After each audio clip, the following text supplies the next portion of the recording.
Welcome to another episode of the Hangar Z podcast, brought to you by Vertical Helicasts and partnered with Vertical Valor magazine. On today's episode, John Gray and I are thrilled to welcome Dave Ellis. Dave is a pivotal figure in the development of the Spokane County Sheriff's Aviation program. Dave takes us through the journey of building the program from the ground up, sharing insights into the political and financial challenges, the role of data tracking, and the power of community engagement. He opens up about his background and his diverse career. We will discuss law enforcement to coaching, including his recent incredible success coaching a high school soccer team to a championship. We dive into the vital role of communication and education in ensuring the aviation program's growth and sustainability. The conversation also explores how the youth sports teach life lessons, the unique perspective of referees, and the challenges of law enforcement in Spokane County. You'll also hear about the evolution of Spokane County's aviation unit, including decisions about aircraft selection, advancements in aviation technology, and how real-time situational awareness is enhancing public safety. Dave shares his insights on UAS technology, drone integration, and the growing role of AI in emergency response. Throughout the episode, we touch on Dave's journey towards agency accreditation, innovations in training, his roles with APSA, and his involvement in shaping active shooter response curricula. We truly appreciate our followers. If you're enjoying the Hangar Z, please help us spread the word, and don't forget to subscribe, like, and share. Thank you to our sponsors, Robinson Helicopter Company, Traca Systems, and Night Flight Concepts. Welcome to the Hangar Z podcast, brought to you by Vertical Helicasts. The Hangar Z podcast is the first and only podcast dedicated to promoting and exploring the personnel and equipment behind the missions in public safety aviation. Join your host, John Gray, Jeff Ratkovich, and Jack Schonely. Still southbound, skidding to a stop. Stand by here. Looks like they're getting ready to bail. Heads up, guys, bailing. Okay, the guy, he's running through the house, jumping the fence, threw the shotgun, threw something out. Grabbing the shotgun. Don't go over that fence. Don't go over that fence. Grab the shotgun again. He is armed. Stay there. Hold your position. 4 on the stop. You're in custody. They're advising code 4 on the stop. I love the 505 and the kind of the role it's taking in our industry. I talked about defining your role in your mission earlier, and I think agencies that are a patrol-based program, looking at that aircraft is something that definitely that's an aircraft that fits the bill. You know, can you talk about your guys' decision to go with the 505 and some of the things you liked most about that platform? Yeah, I think as far as just Bell in general, we've been a Bell shop for the 20 years we're around. Our pilots have a lot of familiarity with it. Our mechanics have familiarity with it, and so that's going to be probably the easiest transition for us. Is we decided was to stay in the Bell family. The 505 for us on the price point, is going to be significantly easier to get into than an A-Star or something like that, and the operating costs as well. I don't need it to be a medium aircraft. I need it to be a light aircraft where I can put a camera system on it and we can do pursuits and we can do fugitive apprehension, that kind of stuff, and that fits the bill for us. It worked really well. Some of the features I really like is the visibility is great on it. It's incredible. It is just wide open, and just being able to the visibility is going to be great, and I think my guys are going to love the air conditioning too. So they're going to get spoiled. Yep. Yeah, That's good. Yeah. That's good. They'll like that. That is a big thing when it's 100 degrees. Having that will be very nice instead of putting your hand out the window. Yeah. I think we've all having been there. Having flown in a 58 in very hot weather, I can tell you that the 505 with air conditioning will be very nice. Yes. Yeah. No doubt about it. Morale will go up immediately, Dave. I mean, it's going to go through the roof. That's exciting. That's exciting. Yeah, we're looking forward to it. So we're a couple months away. It's down in Piney Flats, Tennessee right now, and it's kind of final stages. And so here in a couple of months, we'll send some guys down there to pick it up and fly it back across the country and get her put into service. It might have been at Piney Flats when we were there back in May and didn't even realize it. We visited. Have you been there, Dave, to Piney Flats yet? Yeah, I was there in August. Pretty amazing, isn't it? Yeah, great facility. That's an amazing facility. We walked around there for a long time on a tour, and it was fascinating. How many aircraft are there from all over the country in all different configurations, some brand new, some being refurbished, some just traded in.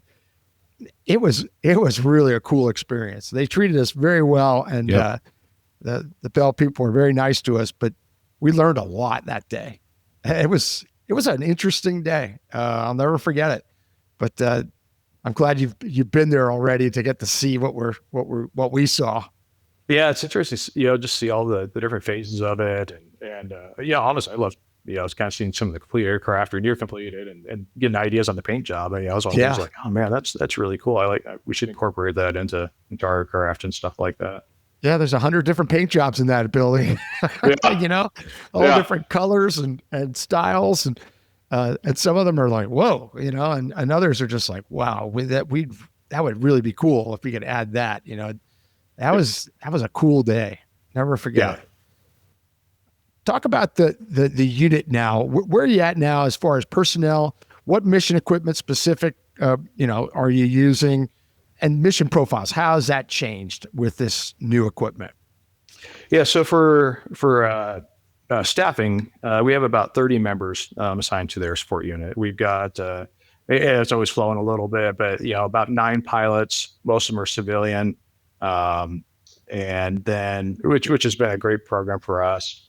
And then for our TFOs, those are all provided by the law enforcement side, and we've got about 9 of those as well. And so Spokane Valley, Spokane County, Spokane City, Liberty Lake, all provide the TFOs there. We've got, like I said, about 9 of those. And then for our HRMs, our helicopter rescue medic, that comes from the fire side. We've got 8 of those. And like I mentioned, the HRMs are the guys who are on the Super Hueys that are going down the line, packaging the victim, riding back up, providing patient care, that kind of stuff. And then we've also got 4 mechanics as well. And then supervision wise, we've got 3 sergeants and a lieutenant as well. We're fortunate that we've been able to mature the program into a decent size amount of people. We call ourselves kind of the biggest small unit around, So that's a good way to put it. Yeah. They do a really good job, and it's cool to be able to walk in a hangar and see 4 or 5 different agencies working seamlessly together in it. And then when you talk about mission profile, so patrol's a big part of what we do. We do a lot of where we're just up for patrol, usually about 3-4 nights a week. We're staffed and we just patrol. The rest of the time we're available for call outs. We do surveillance for our gang and drug units, for the larger aircraft, the Super Hueys, search and rescue, fire suppression, team transports, aerial use of force. So those are kind of the main things. But I think if you're looking at really our bread and butter, it's our patrol work and our search and rescue work. Sure.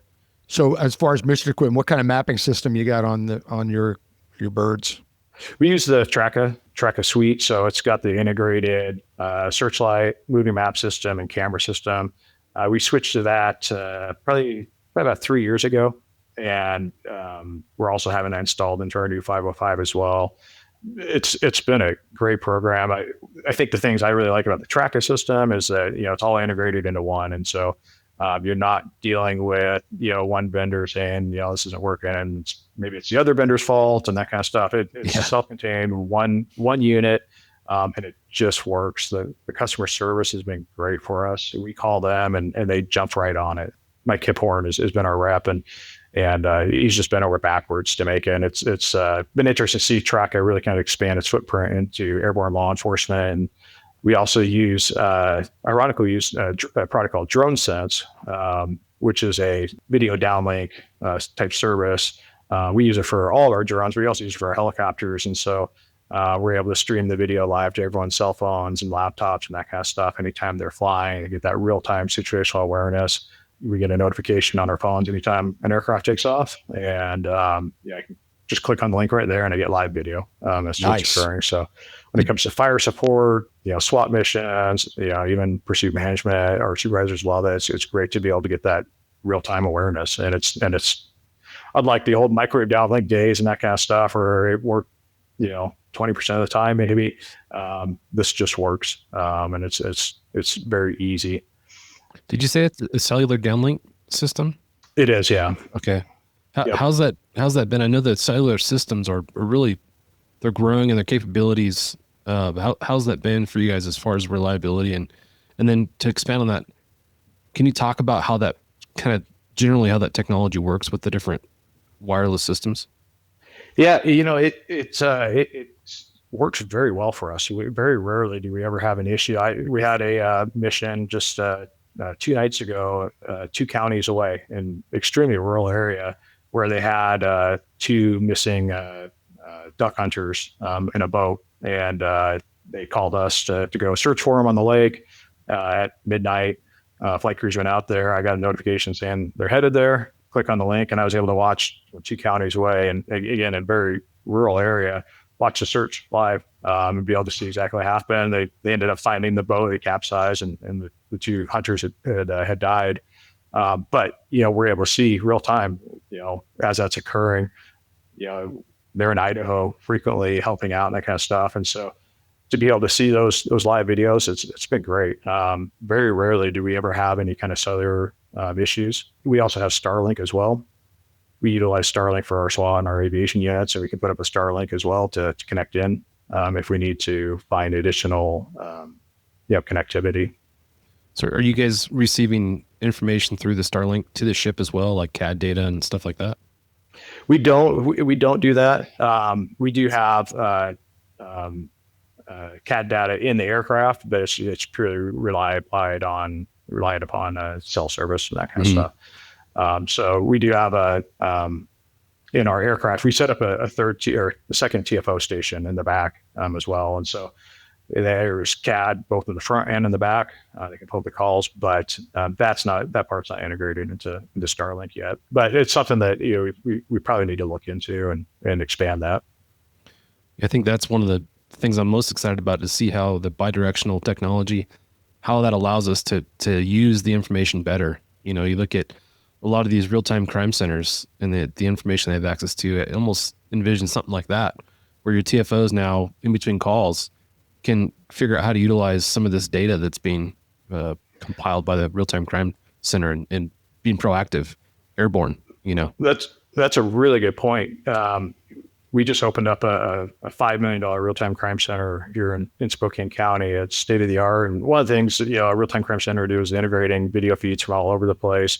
And so we have thousands and thousands of video feeds that go into the real-time crime center, along with hundreds of license plate reader systems as well. And so we use Flock for our license plate reader system. We actually have Flock in the aircraft. And so when they get a Flock hit on a stolen vehicle, the air crew is getting it in real time. And so now we're not waiting for it to get relayed or any time lost through dispatch, that kind of stuff. They're getting it in real time, and they can instantly go to that area and start looking for that stolen vehicle or that Amber Alert vehicle that hit in there. They can also pull up, through all of our officers, through their cell phones, that kind of stuff, either real-time crime center, all the video feeds too, So if we have a school shooting, we have every single school in Spokane County, their video feeds. And so we can, from our phone or from our laptop in the aircraft, you can pull it up and see real time the video feeds at that school. And one of the big things that has really helped us scale our real-time crime center is integrating video feeds from private sector. And so, if you own a gas station where you're having problems with drugs and prostitution, and you've got video cameras there and you want help, you can voluntarily opt that video feed into the real-time crime center. And now the patrol officers, the tactical analysts, and the RTCC, anyone can pull it up. And, rather than our old days on patrol where you would drive around and go check 10 different hotspots, and it'd take you a couple hours to do it. If you have some limited proactive time, now from your phone, you can pull up and go, this camera's nothing there, that camera's nothing there, but on this one, there's some activity there. That's where I'm going to go spend my limited discretionary time, and I'm going to go there and be much more effective in my policing, that kind of stuff. Same thing for, that applies for our patrol officers. It also applies to our air crews. And now, if there's some quiet time, you can start pulling up, clock hits. You can start pulling up video feeds and saying, there's some activity at this park. It's 2:00 in the morning. Our park's supposed to be closed, and it looks like, there's potential for some, chaos going on in this park. Let's go spend our time there. And they're that much more effective and again, dealing with or addressing our limited proactive time that we have. Yeah, I'd love that. That's so exciting to hear, because I think it's opening up a whole new realm for us in aviation. Things that, we couldn't do or see in the past. Now we have to with enhanced capabilities. Our good friend Matt Zaluka has been on the podcast from the Illinois State Police, and he talked about that a bit. And it's just really cool to hear how a lot of these folks who are highly motivated, coming out of the field, can now come to aviation and still employ that highly motivated, proactive policing in aviation. That's so cool. We have a new software that we use called Live 911, which for our patrol officers or any of our staff allows you to hear the 911 call live as it comes in. Wow. And so what will happen is you can set your filter so it's just in your beat, your district, or even bigger if you want. But when that 911 call comes, you hear the 911, what's your emergency? And you hear it live from your laptop. Wow. And instead of waiting for the 911 operator to collect all the data and enter it into CAD and then ship it off to dispatch, and dispatch errors it and that kind of stuff, you're hearing it real time. And we're driving by a robbery as it's occurring, instead of driving by unknowing what's happening and going 2 minutes later, shoot, I was right there, I got to come back to it, kind of thing. So a lot of those things are making us that much more efficient, in our emergency response. That is really cool. Amazing technology, how it's enhancing police work, making it, you said the word of effective, and it's efficient. It's both. It's really streamlining things. Love to hear that. Really interesting. To your point about being efficient too, it also shows on the map where the caller is, and you guys know how many times have we received 911 calls where the caller says, "Yeah, I'm being robbed. I'm on a trail. I don't know where I'm at." That kind of stuff. When you're spending minutes trying to figure it out, well, when that 911 call comes in, now they can just go through and click on it. It shows the caller exactly where they're at. So you're dealing with that. It eliminates where they don't know where they're at. Eliminates where they're saying they're at the wrong location. And for a flight crew, to be able to go like, I know exactly where the caller is. That's where I'm going. They're out in the woods, out in the middle of nowhere. I can find them a little bit easier. How many calls do you remember working, Jack, where you're getting information from dispatch that's maybe 30 seconds delayed? And that 30 seconds makes all the difference between finding the suspect vehicle and not. Being able to hear that live time is huge. And 30 seconds, I think it's more like 3 minutes sometimes. I mean, what Dave just mentioned about where you said, "Oh, I just passed that." That's countless times I think of that, where we were just there, and a minute ago, or 30 seconds ago, or 2 minutes ago. That's really cool, and it's going to result in arrests that would never have been made, because you're taking that 30 seconds or minute or 3 minutes, and you're eliminating it. Where an officer or a deputy or a trooper can go, "Hey, I'm driving by that 7-Eleven. Bam, he looks inside and sees a guy holding a gun to the clerk." That sort of thing's going to happen out of that system. There's no doubt about it. That's really amazing. How much info, is the caller giving to the dispatcher that we're not getting sometimes? No fault to them. They have a hard job, right? And they're trying to identify, but they don't know sometimes what the important information is. And to be able to hear the entire phone call and be like, oh, now you get the whole picture. And you also get the urgency of it too. Is the caller a lot more, agitated, is this very much in progress type thing? You get a lot of more context information coming in that way. Amazing. All this technology. Is it true that your crews can also listen to the Hangar Z while in flight with this technology? That's why I had to get the Bose headsets and all that kind of stuff. Good work, Dave. Keep up the good work. That was good foresight on your part. Thanks.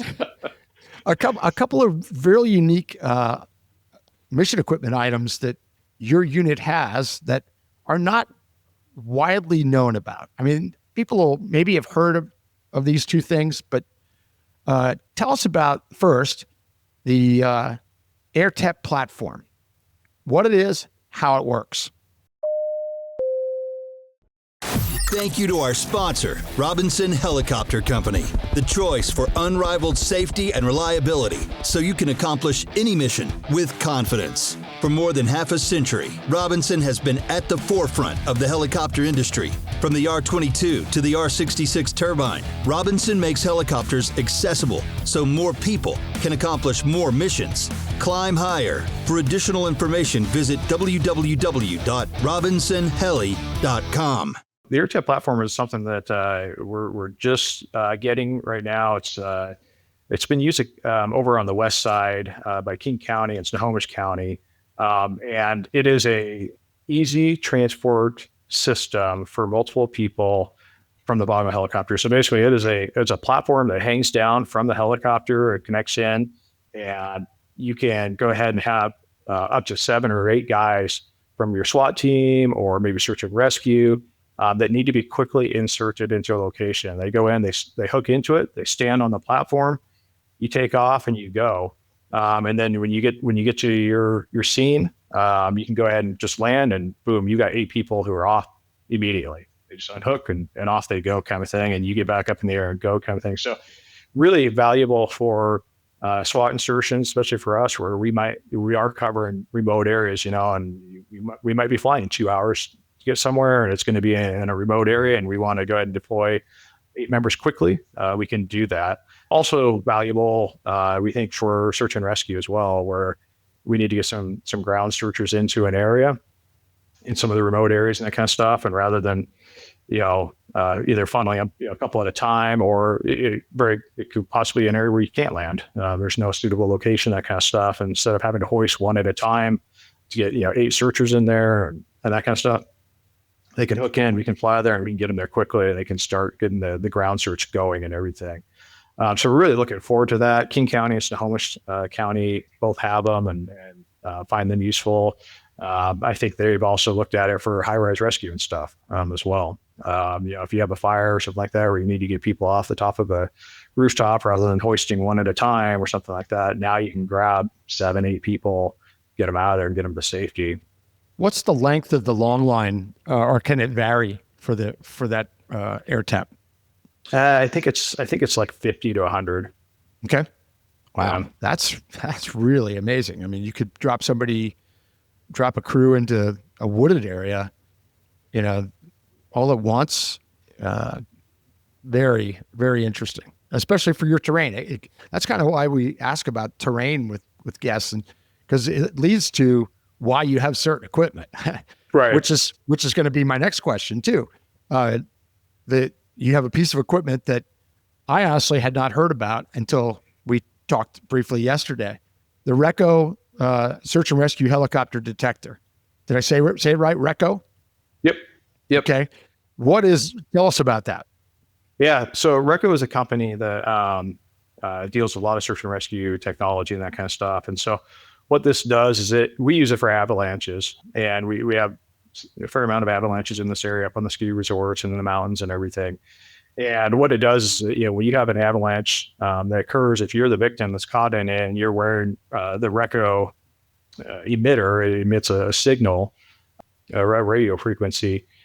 This will allow you to be found by it. And so basically, when you're flying, it almost looks, it hangs from the bottom of the helicopter. It's a large kind of orange, looks like a barrel from the sky and that kind of stuff. And you're basically kind of moving that over your search area and looking for detection of this person and that kind of stuff. And so when you have an avalanche and they get, buried, 3, 4, or 5 feet underneath the snow and everything, we can go through there and you're basically just kind of triangulating to find out, it'll give you, as you get closer to it, the signal gets louder. And you kind of triangulate as to where you're at.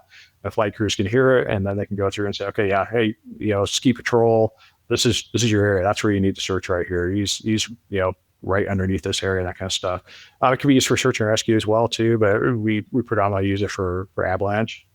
And the great thing about it for other air units that are listening to stuff is they give it to you for free, and they do the training to you for free too. Wow. And so it's really, there's a lot of air units in Europe that use it, and you're starting to see it grow here in America, especially those air units that are working in ski resort areas and stuff like that. But they'll actually come and install it for you, train you on it, and provide the equipment for you. And so there's really no downside for the air units to add that in as a capability if you have a aircraft that's big enough to carry that. And the transmitter itself is in a lot of, for instance, ski clothing already when you buy it. But a lot of people don't even know it's there. I mean, it's inside. You can feel it if you know where to touch it. It's just like a little plastic, kind of a couple inches long, and you can feel it. That's the transmitter that we're talking about that will be detected, correct? Yep, that's exactly it. And it's passive technology. It's just always on. So, you don't have to worry about, turning it on or something like that. Like if you get in an emergency, it's just going to it's there. All the Arc'teryx stuff has it in. I've got a jacket, a shell, and bibs. They both have that system inside, And when I first got them, I didn't know what it was. And then I found out that's amazing because there's handheld receivers as well that ski patrols can have and can aim at a hillside, and it will narrow the search very quickly to where people are that have that within their clothing. What kind of altitudes are we talking about that you have? Is there a certain altitude range where it's most effective, or? I don't know. I haven't personally used it. I don't talk with the flight crews. I'm looking at their profiles and they're flying. It looks like they're flying at 200-300 feet, something like that. Okay, good. Yeah, but you're working in those remote areas where you want to avoid anyone being on foot in there as much as possible. Because if it's already slid once, it's probably still unstable and everything. So to be able to really pinpoint and not have people all over the place looking for them and that kind of stuff, and potentially starting another avalanche is critical. Yeah. Avalanches are scary, man. I never thought about avalanches growing up back in the Northeast in Pennsylvania skiing. And then, I end up in Oregon here at Bachelor. They're setting off explosives every morning, to initiate some of that stuff. And it is a very big concern. And it's not just avalanches either. It could be tree wells. Something else. I'd never heard of a tree well until I came here. And now, unfortunately, Mount Bachelor, it is not unusual to have a death every year from a tree well. And you can't find those people, whereas if they have this system, at least you have a chance. At least you have a chance. And it's going to narrow the search field very, very quickly. It's so important. This kind of stuff is really, really important. On top of having a beacon, it's not, and just to be clear, it's separate from an avalanche beacon that you purchase and put inside your jacket. This is a completely different system from that. We had last year in Idaho, over in I think Schonely County, a snowmobiler who got caught up in an avalanche and that kind of stuff, and buried, he ended up dying. And we ended up there finding him and recovering him and getting him out and that kind of stuff. And yeah, it's definitely a reality in this region. Something you've got to be aware of. I love the solutions to these problems that are being provided by technology. As we continued to enhance this technology, AI is one of them. I'm really excited to see how that makes us more efficient time-wise in the responses to these things. We're talking about AI and camera use. You look at whether you're using a shot over system or a Traca system, allowing an AI third-party app into that to help analyze the video feed to look for anomalies on the screen is something that is happening now. And I think it's exciting to consider, not just from a criminal apprehension standpoint, but from a search and rescue standpoint. I think that's really, really cool. Absolutely. I know our real-time crime center is using AI on video feeds significantly. And, in the past, we'd have, and it'll be interesting to see how that translates into aviation. In the past, you put up a pull cam, and do surveillance, and you get 7 days of video, right? Well, to review that, someone's going to spend 7 days you watching that video to get it all. And there's now, these these technologies that will go through and aggregate, any movement, and so now it takes, the 7 minutes total movement that occurred, over 7 days and puts it right there. So, it makes it that much more efficient. And I don't think it's that far of a stretch to see, potential AI for airborne public safety where, it's going to help you detect, and point out, hey, here's temperature that aligns with a human temperature, and this is something you need to be watching for, and that kind of stuff, versus interpreting shades of gray and going, I think that's right. a person, or versus up here we're seeing all the time deer, and we're always looking at seeing wildlife, and trying to, when we're doing our searches out in the middle of nowhere and trying to go, okay, that's a deer, that's a cat, okay, that's a person, and I got to imagine AI is going to be able to help us identify, that's a characteristic of a human. That's what you want to be looking for. That's what's really cool about a lot of the software-based programs, like Shotover and Tracka. You purchase a program, it may not have the capability to do these things at the time of purchase, but as you go, it develops this base because the software has been updated and it gives you these new capabilities. It's a neat time as a consumer because, I'm used to, you buy something and when you buy it, the day you buy it is typically the best condition it's ever going to be in, and you're going to have the most use out of it, but that's not the case anymore. And I could be wrong, but I feel like I remember Tom Churchill talking about with the M2 camera system, having the software already built in to detect those little heat anomalies that go with like an open water search, for example, in finding a missing boater. So I just, it's exciting to me. And I love how these different technologies are driving the industry, to make us better. I think it's cool. I think from an administrative perspective too, it really changes, or it needs to be a consideration for TFO selection. The days of, some guy who's looking out the window and that kind of stuff and finding the suspect is changing. And now there's so much technology in aircraft. Like, you've got to make sure that TFO is someone who's capable of diving into all sorts of technology and multitasking, using it and that kind of stuff. And I'm sure you guys probably agree, the days of the TFOs have changed. It's a different skill set now. Absolutely. Yeah. Let's shift gears a little bit. For many years now, you've been involved with formerly ALEA, Airborne Law Enforcement Association, and now Airborne Public Safety Association, APSA. For those of our listeners that maybe don't know what APSA is, give us an overview of what it is, and then we'll kick into what different positions you had within that organization over the years. You've been very, very active in that organization for the better. And but give us an overview of that. I'm honored to have spent a lot of time with APSA. APSA is a 501c3 that is an advocate for the Airborne Public Safety Association or community, looking at networking, advancement of safety, and providing training for air crews around the entire world. Really, they provide a lot of different functions. So obviously, the big one is APSCON, an annual expo with hundreds of exhibitors and 1,000 attendees and that kind of stuff that are there to network. We put on a significant amount of courses that range from safety to tactics to maintenance to all the other things that go into it. They put on safety stand-tos all throughout the country, regional seminars, and internationally too. We've done events in Europe and Brazil and that kind of stuff. So it's a really great way to connect and to bring in different ideas and different thoughts and to see all the latest technology as well.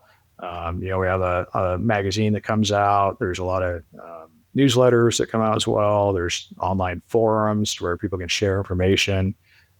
And it's got a long history of success. APSA has been around for, I think, 54 years now. And, when we changed from the Airborne Law Enforcement Association, our name, to the Airborne Public Safety Association, it was with the desire to be a little more broad to the public safety community, So as we see, especially for my agency, where you're seeing some bleeding of the lines of law and fire, I think you're seeing more of that, especially as law enforcement agencies start helping with fires that are occurring more and that kind of stuff. So I think that's been positive, and I think it also addresses the rise of UAS Yes. as well. And so they really have expanded. APSA's really changed some things because of the UAS programs. They've really invited them in and expanded their training and spent a lot of time talking about that topic and helping people learn more about it and how to do it and equipment and all that stuff, just like they were doing for aviation for 54 years. UAS is now part of the team. So much, especially like thermal imaging tactics, that translates over, and even, some of the stuff that you teach as far as, suspect containment, and suspect behavior, that still translates over to that. And APSA hosts its annual APSCON exhibit each year. But as part of that, we also do APSCON Unmanned too. And so we have a whole bunch of classes geared towards the UAS community and exhibit, some of the latest products from the unmanned side as well. We host an online UAS forum or a meeting group each month and that kind of stuff.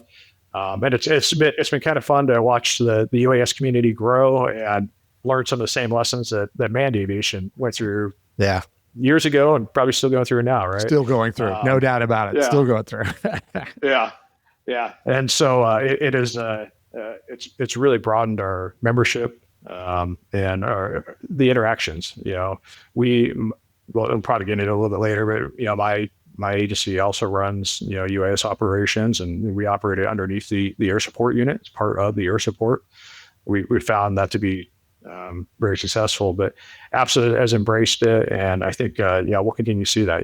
There's a lot of agencies. Any small town police department can get into the UAS business, and they need those resources, just like how to be a TFO, what do suspects do? What are thermal imaging tactics and everything? And so with APSA, I think in 2014 I became a deputy director, Western Region deputy director. And a couple of years later became the Western Region director. And then probably about 4 or 5 years ago, I became the vice president for APSA and continue to serve in that role today. And what's coming up? What's next in those roles, Dave? Well, so our president, Richard Bray, has decided he's not going to run again. He's done a great job, and we've had some been fortunate to have some great leadership in the past between Steve Russell from LAPD, who served as president, and then Richard Bray now. But he's going to be stepping away, and so I'll be running for president this year, and we'll have the vote here, the spring leading in summer, and then the announcement as to who will step into that role at APSCON in Phoenix this year. Great. Well, best of luck. You'd be perfect for that position based on not only your experience with APSA and ALEA, but your knowledge and experience over the years with your unit. I mean, as our listeners have just heard, I mean, you'd be a perfect candidate for that, and I wish you all the best with that.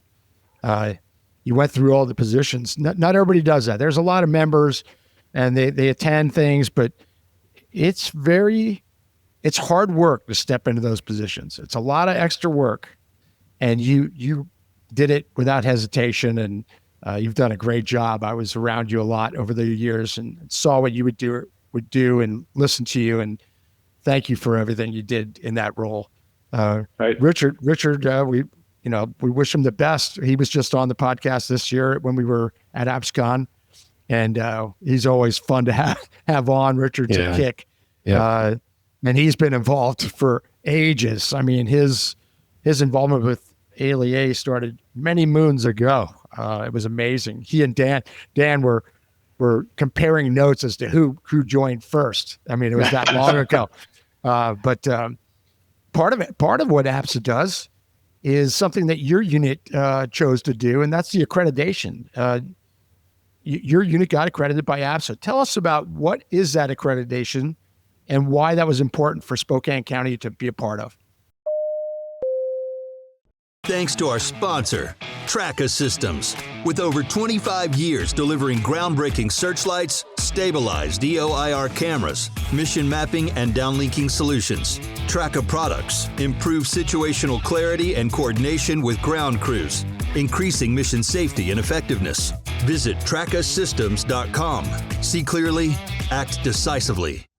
That's a really good question. So APSA provides accreditation, and it's basically to say that you are operating within best practices. And there's a long list of standards that you have to meet to be able to be accredited. You can be accredited in different arenas. So there's law enforcement, there's SAR, there's fire, and then there's also UAS. We're accredited and under both law and SAR. It kind of goes back to us kind of being on an island a little bit up here, and not having other units next door and that kind of stuff. And it's very easy to get sucked into, this is the way we've done it, and this is the way it's going to be, kind of thing. And we want to make sure that we're not operating in a vacuum, and that we're operating those best standards, and open up our agency to outside scrutiny, really. And as part of the process, you go through and do a self-assessment.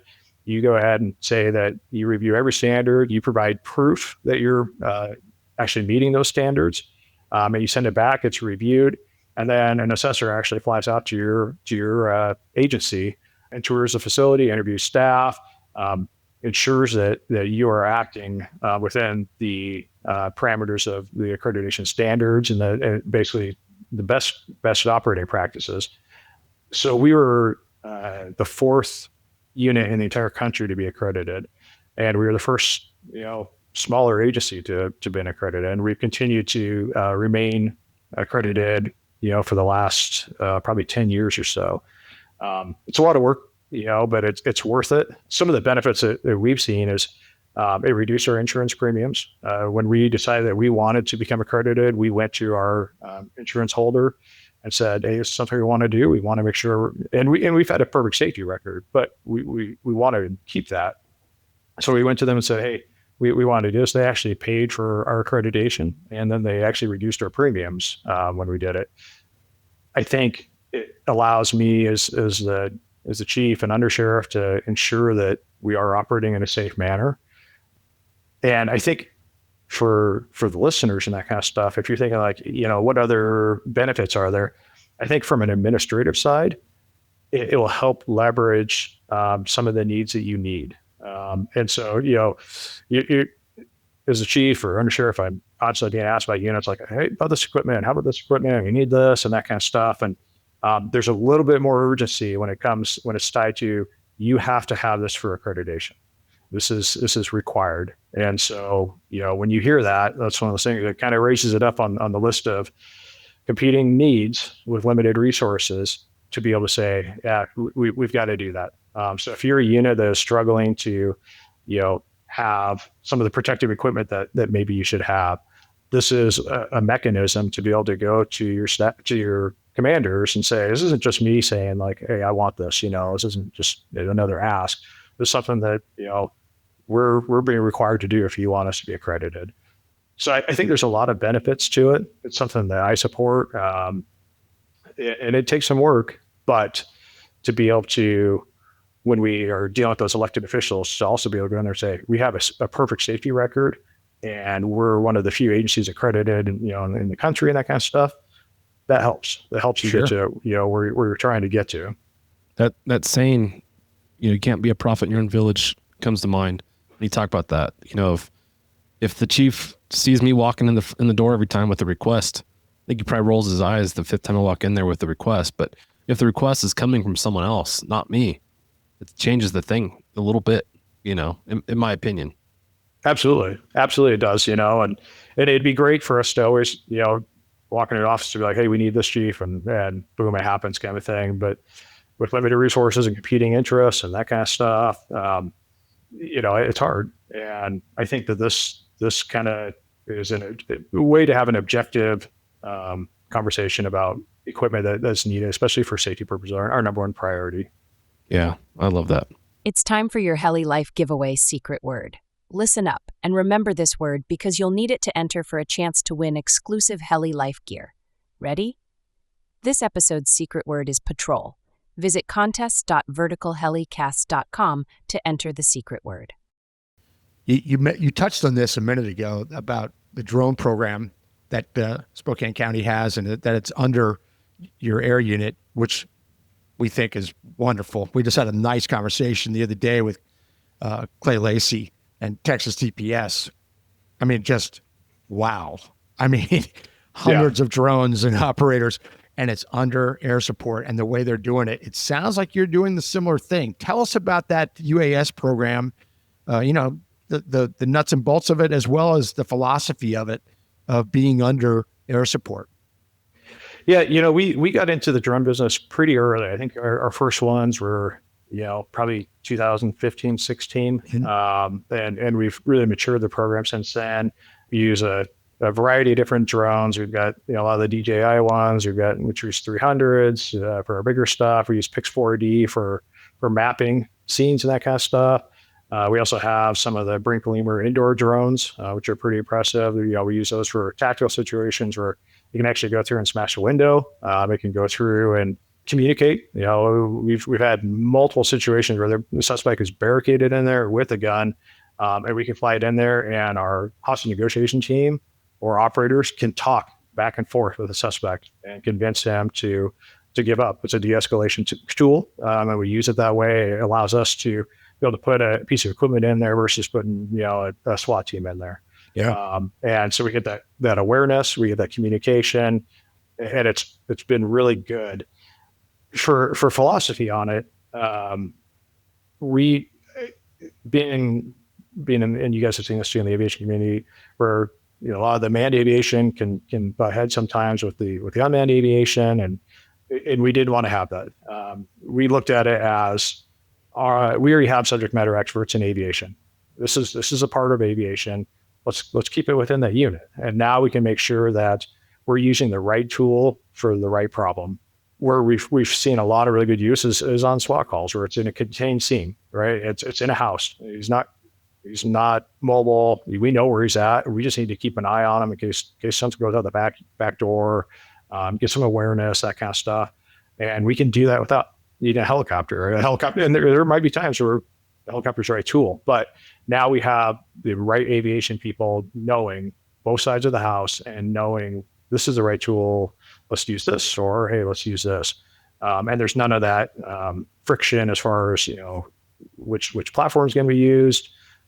And it's been a way for us to, in certain components, be able to save money. To be able to put the drone up versus having a helicopter overhead for 3 hours, kind of thing, on a standoff. It's been very effective for us. The drones have obviously a low profile, and that kind of stuff, and especially the ones that can go inside. So we really try and leverage our TFOs. Our TFOs are the ones that are the drone operators too. That's great. And so that way they already know thermal tactics. They already know suspect tactics. They know a lot of the regulations that apply to aviation, how to work within different airspaces and everything. So our TFOs are the ones that will also do the drone stuff. For us as an agency, our next step is moving into a DFR, drone as a first responder, and integrating that into our real-time crime center. And that's going to be a transition for us a little bit in that, we'll have, we use them on patrol right now, but they're deployed from the trunk of a car. All of our patrol cars have a large big screen TV in the back, and it serves as a mini command post. So that way, they'll put the drone up, they'll be operating it, and commander or, scene personnel can come and actually look right at the screen and go, okay, that's what the backyard looks like. Okay, this is what we're dealing with, and that kind of stuff. So it pops out of their trunk of their car. It's a full big screen TV, and they get that video. Of course, it also goes to cell phones as well. But yeah, if you're on scene, you can just pull it up and in great detail and see it. But as we move into the DFR arena, we'll have pre-positioned what they call hives or nest on top of the roofs, where you'll be able to deploy UAS to just your standard 911 calls. And those video feeds will go into the real-time crime center. Yeah, and I think you'll see probably an even more increase of what you said, John, about like, hey, can we clear calls before patrol even responds? Can we get a drone there in 2 minutes and go, okay, this call's done, or hey, this is not what we expected. We need a lot more resources here. Yeah. And so that's the direction we're going. We're exploring different sites and products for us to step from just patrol-based response, from patrol car to now, on top of a police station or on top of a fire station, and having them have a network of them deployed. Outstanding. I love the TFO being the operator idea. Me too. You don't have to retrain them in communications, FLIR techniques, search techniques, tactics. It's a natural transition, a very natural transition that's going to benefit your department. I'm sure you've seen those benefits firsthand many times already. A lot of successes with them. I mean, we a lot of deployments. And in fact, really proud of the unit. They received the UAS Operator of the Year award last year as well for their work that they did. And Jeff Weldon has been he's kind of our lead UAS guy, and he's really jumped in and done a lot of the hard work and receiving our tactical BVLOS and our first responder BVLOS, and allowing the beyond visual line of sight requirements, and it's really kind of allowed our program to kind of be one of the leaders in this region as far as how to do it and how to operate, and helped a lot of other units stand up, and he's done a great job, and a lot of successes with it. Can you talk about how your TFOs rotate in and out of that position where they're acting as a drone operator? Whether it's today you're on a helicopter and tomorrow you're an operator. What does that look like for you guys? Yeah, it takes some balance. We're fortunate that we've got about 10 TFOs. We try and find that balance of who's available and who's not, and that kind of stuff. Being able to, with the unit only flying patrol 3 to 4 nights a week, there's opportunities there for the other staff, and keep them engaged. I think one of the big things is just balancing training, and we have dedicated days, monthly for training, and making sure that, because not all U.S. Pilots are TFOs, but not all TFOs are UAS pilots. Mm-hmm. And so trying to make sure that we cover all of our required training topics and currency and proficiency and that kind of stuff, because they also serve as crew chiefs sometimes as well on the hoist side, making sure that we're finding the time to get them trained and current on hoisting, being a TFO, pilot currency for the UAS. And so that takes some work. And I know staff is really has a balancing act of like, okay, we got to cover all this today, and how are we going to do it? Make sure that nothing suffers. And sometimes we've had to have additional training days and things like that just to keep them going. But it's a good point. It's a balancing act. Wow, that's speaking of training and speaking of hoisting. One thing I meant to talk about earlier that we need to touch on, because your department and you are very proud of this accomplishment. You opened a brand new training facility that includes a hoist tower. Tell us about this new facility in that tower. Yeah. So we were really fortunate that about a year ago we opened up a new $43 million training complex, training center. It's got a full suite of indoor ranges and evac courses and virtual training rooms and classrooms, all that kind of stuff. But for the aviation side, one of the things that's been really great is we built a 50-foot hoist training tower. And so you've got an actual Huey helicopter mounted to the top of this 50-foot steel tower, and it also has a rappel wall on one side as well too. But we got another Collins hoist that's identical to the one we use on our actual missions. Installed it in there, and that's where we do a lot of our hoist training and currency. For us, where it works really good is initial training. We got a brand new crew chief, and they're going to be running the hoist for the first time, that kind of stuff. The mechanics of it. Let's start with crawl, walk, run. And so we'll go up there. We don't have to have the engine running. We don't have to have all these factors for you to hook in and to actually just kind of get some repetitions on the hoist, and what's it feel like to bring them up, and how do I hook in? How do I safely make sure that I'm secure to the aircraft and all the equipment secure and those kind of things. So it's great for that. After they do that and they really get their basics, then we'll graduate them into life flight hoisting and that kind of stuff. It's safer. It's certainly more cost-wise efficient. We're running it for zero versus running a Huey for $2,000 an hour or something like that. So we're saving a lot of money that way, in a safer, more controlled environment. We graduate them into flying. Where it also is helpful too is being here in the Pacific Northwest. the weather is, it's hit and miss so many times. There's a lot of times you're not going to be able to fly, but we do have currency requirements for our hoist operators. So they have to get so many hoist in every 60 days just to be proficient, to be within policy that they can go out and do a mission. So when the weather's cruddy and that kind of stuff, and we can't fly, this is an alternative that they can go out to the hoist tower, get some repetitions in, just kind of stay sharp and make sure, hey, I still got my skills and that kind of stuff. It doesn't replace entirely life training. You can't do that, but this is a good alternative when, when we're weather limited or the other factors and stuff like that.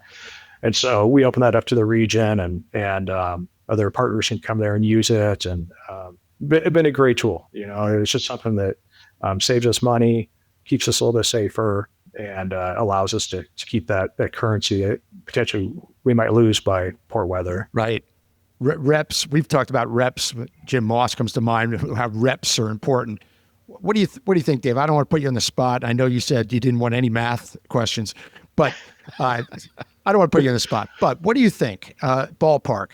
How did that tower increase the number of reps that an average hoist person would get in a year? I mean, did it double it? Did it triple? What did it do? Do you have any idea? We're pretty new into it, with it just being there a year. But I mean, I think it's I would say it's probably at least doubled it. Yeah, that's big. Yeah. Yep. Like keeping hours off of the aircraft. I mean, like I said, it doesn't replace everything.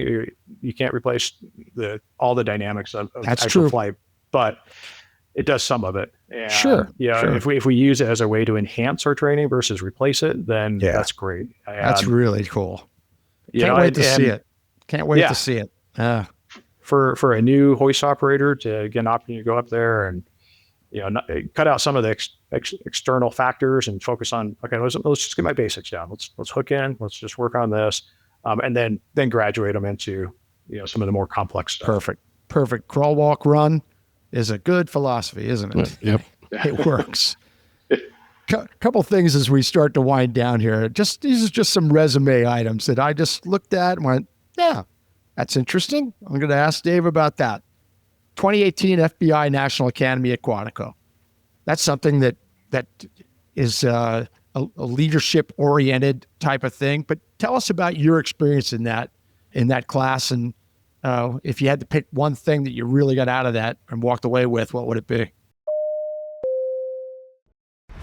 When every second counts, trust Night Flight Concepts to keep you mission ready. With advanced night vision technology, FAA-certified repair services, and expert training, we've got your six. Visit nightflightconcepts.com to learn more. But what a great experience. The FBI National Academy is something that you get selected by the FBI to attend. And it's for executive level leadership in law enforcement. It's to design or to enhance your leadership skills and bring it back to your agency. Again, kind of working on some best practices and things like that. It's a 3-month residency academy. So you go to Quantico, Virginia, and you stay at the FBI training academy for 3 months, and you live on base there. And you get fully immersed into all facets of operations. It's administered actually through the FBI and University of Virginia, so you actually receive college credit for it too. They're college level courses. It's not a thing that you show up and take a few notes and go. You write numerous papers. They're graded. They're college level, and you're doing presentations. It's a lot of work, but it's also really rewarding. And to me, probably the biggest thing was just being able to network with. It's not just United States law enforcement leadership, but they also have leadership from all the police agencies around the world. So you have people from Japan, executives from Japan and Saudi Arabia and all around there. And so you're learning not just how people do stuff in the United States, but you're also learning how they're doing it worldwide. And so you get a lot of good perspectives. You realize how lucky we are in a lot of ways. And you get to learn a lot of good stuff and bring it back. It's challenging to be away from your agency for 3 months. Yeah. And your family and all that stuff. Everything. You're away from everything. You are. Big commitment. It is. But they do a really good job of it. If anyone has the opportunity to do it, I fully encourage you to do it. It's something that it's a grind while you're there. There's physical fitness even while you're there, Yellow Brick Road, right? Yeah, Yellow Brick Road. Yeah, it's like 7 miles with like 28 different obstacles. That you gotta complete during it. But you always look back on it very fondly afterwards. Yeah. And like, that was a great time. I wish I could go back and do that again. What class were you? 271. 271. John, what class were you in when you went? I didn't get invited, so Me neither. So Dave mentioned executive level, and that John and I were just peons. We're the little pawns. We're the little pawns that were being moved around. We didn't get to go to Quantico, the FBI Academy. And what again? What do you think? What's your big takeaway from that? I know there's a lot, but if you could pick one thing where in your current position as a chief and as an undersheriff, and you look back and go, wow, I'm glad I went to that academy. That prepared me for this. Or is there something that jumps out at you? You get to select your courses when you go there. And so I selected courses on media relations, counterterrorism, some of the drug classes, stuff like that. I think the leadership and honestly the media relations were two of the ones that impacted me the most as far as making sure that you've got a message when you show up and how to convey that message clearly and efficiently in times of crisis. And you have that active shooter, that school shooter situation, which we've had here, and to be able to go through and convey that message clearly and get that point out, I think it's huge. Interesting. And by the way, I have seen you on the national news as a spokesperson, and you did a great job. And it wasn't just because, there's Dave, my buddy Dave. No, it was like, wow, that's Undersheriff Dave, and he just did a really good job at that. So they obviously gave you some good stuff to think about. They actually bring in major network TV anchors. Oh, really? And you have to, they film you, and you have to do a press conference, and they grade you and evaluate you and that kind of stuff. So there's some real value in it. It's no doubt.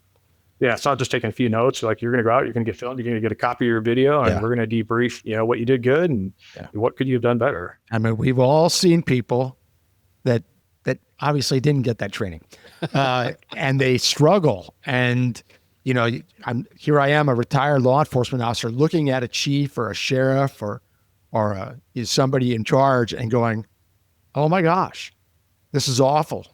This is awful. Yeah. It's making everyone look bad."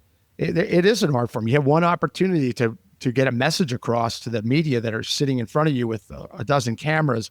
I'm sure it can be nerve-wracking and scary, but you better have it together. And it's an art form, and I mean it. I thought you did a good job on the ones that I saw, and I was proud to say, I know that guy. Whereas sometimes I just cringe and turn it off. I just walk away because it can take your department backwards. We all see it. We're seeing it right now in some places. I appreciate that. I don't think it ever makes it fun or an enjoyable process, no. but it makes it manageable and makes it, where you can, convey what you need to do for your agency to get what they need done. Yeah. In your courses at Quantico, is there any coursework on aviation programs that folks can take? There's not, unfortunately. Yeah. There's not. I will say one thing: when you're there, you get to tour and meet with the FBI's aviation division over there, which is interesting to be able to talk to them. They're also one of the accredited agencies through APSA as well, and they do some great work. Yeah, as we go through a lot of these conversations, leadership often comes up as one of the things lacking in our industry. Our leadership generally doesn't know what aviation needs and a lot of times what we're even capable of. Luckily for your agency, you've got all the background and you have the knowledge that goes with it. But most agencies don't have that. It'd be really great to see some of that curriculum adopted within that program, just to have a basic understanding of what those programs offer, And that's a really good point. I mean, I think that's one of the weaknesses of our system is so many supervisors do a great job and then they get promoted out of it. and you've lost all that institutional knowledge. And I always said, like, aviation, airborne public safety aviation is so much different than other specialties within law enforcement, because most of the other specialties translate, over. I mean, if you become the commander of SWAT, like, there's still a lot of police work, that's connected to and that kind of stuff. Aviation is something that really is so different and outside the wheelhouse of law enforcement for most managers and that kind of stuff, that it's a whole nother industry. It's a whole nother, I mean, people spend their entire careers just in aviation trying to learn and that kind of stuff. And now you're going to take, a sergeant, who's never had anything to do with aviation, and here's your unit. You'll figure it out, kind of thing. Yep. Yeah. And that's what happens. That's exactly what happens nationwide, worldwide, I might add. And it's one of the biggest topics of conversation at when the industry gets together, whether it's at VAI or APSCON or PAVCON, it doesn't matter where you go in the world, that topic gets discussed all the time about leadership and how people get thrown into that position and they have no clue about any of it. And some of them handle it really well. They get educated, they learn, they go to a management course or, which APSA provides actually, and they learn. And others don't do any of that. And they create a terrible culture within law enforcement aviation. And all we have to do is educate them. I mean, it's not rocket science, but that's interesting that Quantico, that FBI Academy at Quantico doesn't have that. I've heard that before too. That was a good question, John. I'm surprised that they don't have it by now. They should. They absolutely should. Wow. Yep. Well, as we wrap things up, one other thing that jumped out at me on your resume that I have to ask you about, because it's fascinating, that it makes me learn more and more about Dave Ellis every time we chat. Active shooter expertise. You actually were part of the curriculum being formed at FLETC, the Federal Law Enforcement Academy in Georgia. Tell us about that expertise. Where'd that come from, and about helping create that curriculum? Yeah, so years ago, when we started seeing just a rise in more and more of it, I had been teaching active shooter on a regional level. I taught it in-house for our agency. I taught it for other agencies in the region, and actually I'd also taught it for the Air Force as well. And from curriculum to actual full-scale exercises and everything like that, I was contacted by FLETC in Glencoe, Georgia, and said, hey, we're putting together a task force to develop our national curriculum on active shooter response. And we'd like to fly you down to Glencoe and meet with us and spend some time in developing it. And was fortunate enough to do that. And I was proud of that work that we did, and kind of come up with some best practices and everything. And unfortunately, a few years later, we had an active shooter here in Spokane, where I was the incident commander for it, and we had multiple students shot, and so it never something you want to respond to, nothing you want to redo. It helped me probably be a little more prepared for it, and hopefully it's something that never have to respond to again. Hopefully never have to deal with again. But it seems like that's probably not a reality. Yeah. Well, interesting.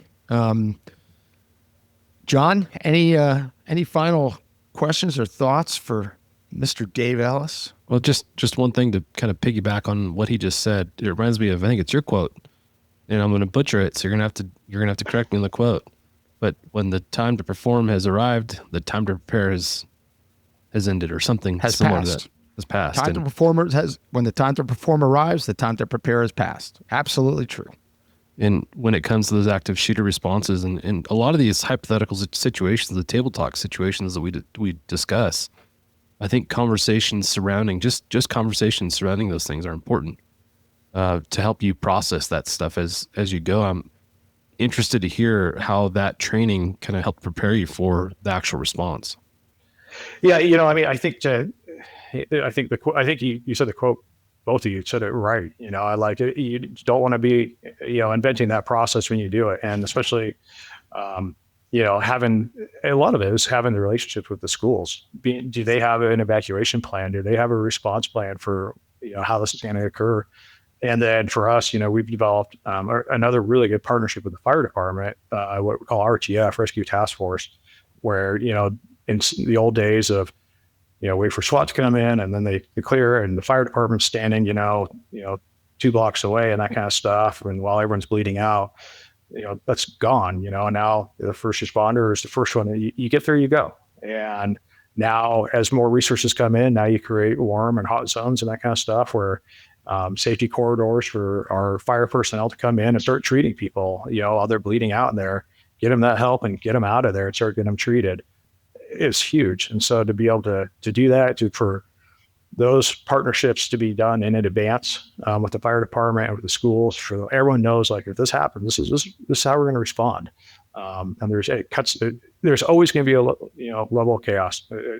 It is what it is. You're going to have 1,000 parents show up, and we did too, and it's going to be chaos. But can we minimize it so we're just more efficient and able to do what we want to do, which is stop the bleeding, and stop the killing. And I think that's where it comes into it. And so to have that kind of somewhat ironed out in advance, it makes a ton of difference. Yeah, man, this conversation we've had has been amazing. There's so much stuff that we could go into great detail in, and we just kind of skimmed over the top. So thank you, Dave, for taking the time to join us and talk about all this stuff. A lot of rich content here. The one word that comes to mind with talking to you is overachiever. really impressive background. The stuff you've done over the course of your career to this date is amazing. I highly admire you and the things that you've done. And again, thank you for imparting your wisdom on not only us, but our community through the podcast. Thank you for all the stuff you're doing through APSA. And hopefully the next time we see you, we can refer to you as El Jefe. So we'll follow you there, and again, look forward to Phoenix this year, seeing you in person, and just thank you again for everything. I appreciate the opportunity to come here, and this is, you guys have filled like such a big need here, for people to be able to have these in-depth conversations and be able to do it from their couch or from the hangar, and that kind of stuff is really impressive, and it was much needed. So thank you, both of you guys. Yeah, thanks, Dave. It's our pleasure.